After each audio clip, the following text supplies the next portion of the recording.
ধরো থার্মোমিটারগুলো যেমন দেখাচ্ছে বডি টেম্পারেচার যদি 38.4 হয়, তাহলে এর উপরে টেম্পারেচার হলেই তোমার আর বডি আর হিট রিজেক্ট করতে পারবে না। হিট রিজেক্ট না করতে পারলে তোমার শরীর গরম হয়ে যাবে এবং হিট স্ট্রোক হবে।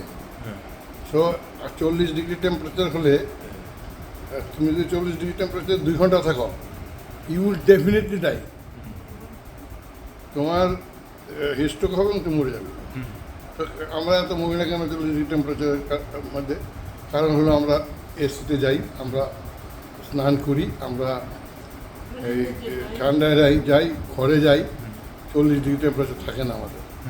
কাজেই তুমি ইউ আর সেফ।